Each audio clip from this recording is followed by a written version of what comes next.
Ano luksin gumayo, beadeno.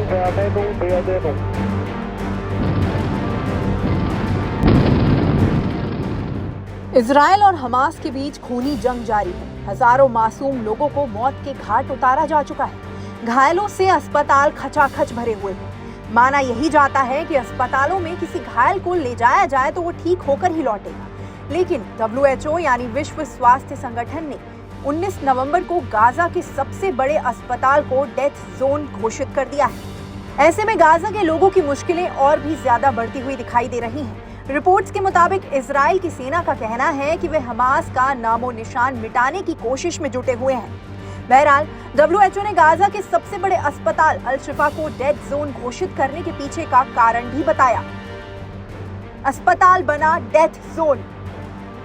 दरअसल ये आंकलन WHO और संयुक्त राष्ट्र के अधिकारियों ने अल शिफा अस्पताल का दौरा करने के बाद किया। रिपोर्ट में WHO के हवाले से बताया गया है कि संयुक्त राष्ट्र की मूल्यांकन करने वाली टीम जब अस्पताल पहुंची तो उसे एक डेथ जोन मिला। अंदर 25 स्वास्थ्य कर्मी और लगभग 300 मरीज बचे थे।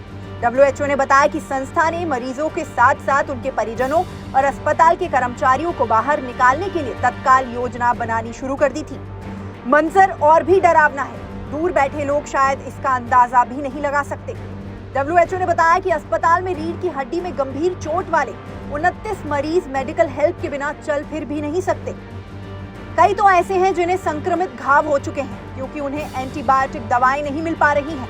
WHO ने यह भी कहा कि 32 बच्चे अत्यंत गंभीर स्थिति में हैं। इन दिनों गाजा का यह अस्पताल फोकस पर है। इजरायली सुरक्षा बल का आरोप है कि हमास अल शिफा अस्पताल का कमांड सेंटर के तौर पर इस्तेमाल करता है। हालांकि हमास और अस्पताल के कर्मचारियों ने इस दावे का खंडन किया है। गाजा के लोगों के बेतहाशा दुख को देखते हुए तुरंत जंग रोकने का आग्रह किया गया है। अस्पताल से जुड़े लोगों की माने तो 18 नवंबर को इजरायली सेना के आदेश पर सैकड़ों लोग पैदल ही अस्पताल से भागने लगे।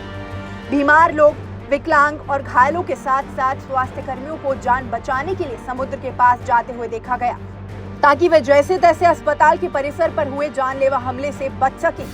घटनास्थल पर मौजूद AFP के एक पत्रकार के मुताबिक वहां कम से कम 15 शव ऐसे थे जो सड़ने वाले थे। रास्ते में तबाही का मंजर देखा जा सकता था।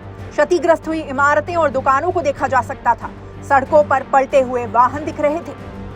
AFP की एक रिपोर्ट के मुताबिक हमास के एक स्वास्थ्य अधिकारी का कहना है कि 18 नवंबर को उत्तरी गाजा शरणार्थी शिविर पर दोहरे हमलों में 80 से ज्यादा लोग मारे गए। UN स्कूल पर भी हमला हुआ जहां विस्थापित किए गए लोगों को पनाह दी गई थी। सबसे बड़े फिलिस्तीनी शरणार्थी शिविर में हर जगह लाशें पड़ी दिखाई दी। हमास के स्वास्थ्य अधिकारियों ने जानकारी दी कि जबालिया शिविर पर हुए एक हमले में एक ही परिवार के 32 लोग मारे गए, जिनमें से 19 बच्चे भी शामिल थे। मिस्र ने इन हमलों को वॉर क्राइम और संयुक्त राष्ट्र का जानबूझकर किया गया अपमान बताया। वहीं संयुक्त राष्ट्र का कहना है कि इस जंग के कारण गाजा पट्टी के अंदर लगभग 1.6 मिलियन लोग विस्थापित हुए हैं। इस टॉपिक पर आपका क्या कहना है, हमें कमेंट सेक्शन में बताएं।